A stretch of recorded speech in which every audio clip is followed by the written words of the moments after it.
أعوذ بالله من الشيطان الرجيم. بسم الله الرحمن الرحيم. الحمد لله رب العالمين مالك الخلائق أجمعين. الحمد لله والصلاة على أهله والصلاة والسلام على سيد الأنبياء والمرسلين العبد المؤيد الرسول المسدد المصطفى الأمجد الحبيب الأحمد النبي الأمي المكي المدني السراج المنير الكوكب الدري صاحب الوقار والسكينة المدفون بأرض المدينة سيدنا ونبينا وشفيع ذنوبنا وطبيب قلوبنا وحبيب نفوسنا ومولانا أبي القاسم محمد اللهم صل على محمد وأهل بيته الأطيبين الأطهرين الأنجبين المعصومين المظلومين ورحمة الله على أحبابهم وأصحابهم وشيعتهم ومحبيهم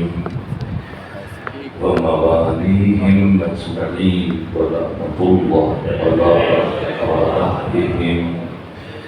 ومنكري فضائلهم وغاسلي حقوقهم من جور عداوتهم إلى الآن ومن الآن إلى قيام يوم الدين وبعد يوم الدين أما بعد فقد قال حسين بن علي عليه آلاف التحية والثناء الناس لبيد الدنيا والدين لاحق على ألسنتهم إذا محسوا بالبلاء قلت ديانون صلوات اللهم صل على محمد وآل محمد. کل میں نے کسی ہسپتال کی خدمت میں عرض کرنے کی کوشش کی تو ان کی کمی کے باعث ادھوری رہے گی، لیکن اجمالاً جو میں نے بات پہنچانے کی کوشش کی کہ اہل بنو امیہ میں اسلام کے ساتھ کیا ظلم ہوا، سب سے بڑا ظلم۔ البتہ اس کا آغاز پہلے ہوا لیکن اس کا نقطۂ اوج بنو امیہ کی حکومت کے 20 سال ہیں، 40 ہجری سے لے کر 60 ہجری تک۔ اس سے پہلے خود جو 40 سال 30 سال گزرے کام آغاز ہو چکا تھا، اور وہ یہ کہ اسلام جسد ہے، اسلام پیکر ہے، اسلام ایک جسم ہے، اور اس پیکر، اس جسد اور اس جسم کی روح کا نام سیرت مصطفیٰ، سنت مصطفیٰ، کردار مصطفیٰ، احادیث مصطفیٰ، کلام مصطفیٰ، تعلیمات مصطفیٰ صلی اللہ علیہ وآلہ وسلم۔ لیکن حزب حاکم نے وقتی خطروں سے نمٹنے کے لیے اور لوگوں کی شورش کو خاموش کرنے کے لیے، اپنی حکومت کو مضبوط کرنے کے لیے تحریف قرآن سے حفاظت کے نام پر اور قرآن کی آیتوں کی حفاظت کے عنوان سے ایک سلسلہ شروع کیا، اور وہ یہ کہ حدیث رسول کے بیان پر قدغن بٹھا دیا، پابندی عائد کر دی، حق حاصل نہیں کہ کوئی رسول کی حدیث بیان کرے، یہاں تک کہ بڑے بڑے راویان حدیث کو، حافظان حدیث کو خود مدینے کے اندر پائبند کر دیا گیا۔ شاہ ولی اللہ دہلوی، شاہ عبداللہ محدث دہلوی، شبلی نعمانی، مولانا ابوالعلا مودودی، سب نے لکھا ہے کہ برجستہ ترین اصحاب جو سائے کی طرح سے ختمی مرتبت کے ساتھ ساتھ رہتے تھے، جن کے سینے میں ختمی مرتبہ کی احادیث کے ذخیرے موجود تھے، ان کی ٹریولنگ پر، ان کے سفر پر پابندی عائد کر دی گئی اور کہا کہ تم مدینے سے باہر نہیں جا سکتے، صرف اہل مدینہ اور خود میں ہم یہ تشخیص دے سکتے ہیں کہ کون سی بات ختمی مرتبہ سے صادر ہوئی، کون سی بات نہیں گئی۔ باہر کے لوگوں کو پتہ نہیں ہے، مبادہ تم ایسی باتیں کہو کہ جو حکومت اسلام کے ضرر میں آ جائے، نقصان میں آ جائے۔ ایک طرف نقل حدیث پر پابندی، دوسری طرف احادیث کے ذخیروں کو نظر آتش کیا گیا۔ اگر کسی ایک تاریخ میں بات لکھی ہوتی تو میں اس کا نام لے لیتا، لیکن کوئی تاریخ ایسی نہیں ہے جس میں یہ بات نہ ذکر ہو۔ تمام مورخین نے لکھا، امام شمس الدین ذہبی جیسے شخصیت نے لکھا ہے، ابن حجر اسقلانی جیسے شخصیت نے لکھا ہے، ابن حشام نے لکھا، ابن اسحاق نے لکھا، طبری نے لکھا، مسعودی نے لکھا، یعقوبی نے لکھا، اور بڑی بڑی ابن عبدالبر قرطبی نے لکھا۔ سب نے تحریر کیا کہ احادیث کے ذخیرے جو موجود تھے گھروں میں چمڑے کی شکل پر، کسی حد تک جو کسی کو کاغذ میسر تھا، ہڈیوں پر، جہاں جہاں قرآن تھا، درخت کی کھالوں پر، جو درخت کے اوپر کی جلد ہوتی ہے اس کے اوپر جو درخت تھا، سب کو جلا دیا گیا۔ صرف یہ کہا گیا کہ اگر یہ ذخیرہ بچ گیا تو قرآن کے ساتھ مخلوط ہو جائے گا، کاتی باتی ہو جائے گا، تشخیص دینا عام مسلمانوں کے لیے مشکل ہو جائے گا، جو بھی عذر۔ لیکن پھر تیسری دہائی میں جو بڑی مشکل شروع ہوئی، اور اس کے بعد چوتھی دہائی میں، یہاں تک کہ 40 ہجری سے لے کر 60 ہجری تک ہزاروں کی تعداد میں نہیں، لاکھوں کی تعداد میں ایسی باتوں کو ختمی مرتبہ کے ساتھ منسوخ کیا گیا کہ آج تک اسلام کے حسین ماتھے پر ایک کلنگ کا ٹیکہ بنی ہوئی ہیں۔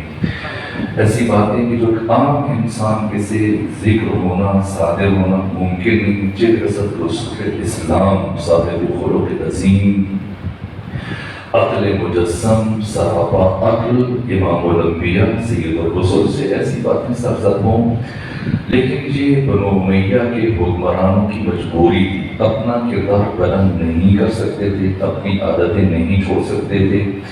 اپنے کردار میں کوئی مثبت تبدیلی نہیں لا سکتے تھے، اور اس اعتراض سے بچنے کے لیے اگر ختمی مرتبہ کا کردار بیان ہو، لوگوں کو پتہ چلے،